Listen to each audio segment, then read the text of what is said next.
Hi, welcome to the first episode of Spooky Lullaby, and we're going to talk about a crazy case. This is a story about Junko Furuta.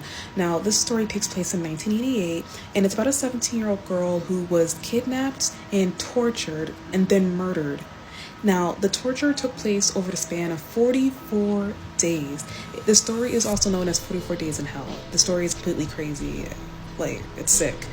Now, the backstory on what happened was Furuta was approached by this boy who liked her and she was not interested into him. So obviously, she turned him away, which he did not take that rejection so well. Now, this boy does have connections to the Yakuza, which can explain his grotesque mind state, I suppose. But he made a plan to kidnap her and then torture her.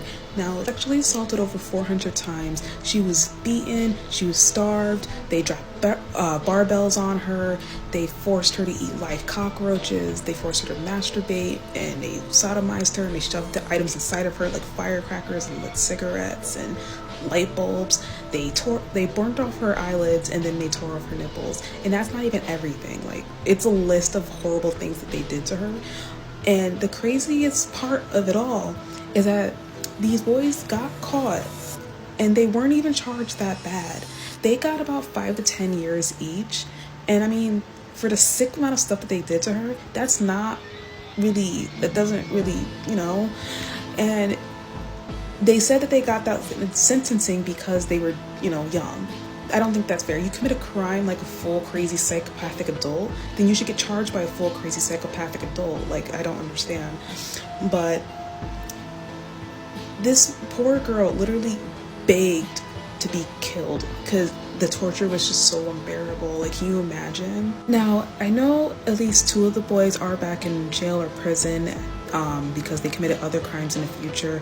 I don't know about the 3rd, and there is one who is actually walking around free right now. So after all of that, he is free and walking and living his life when he took the life of an innocent, poor, defenseless girl.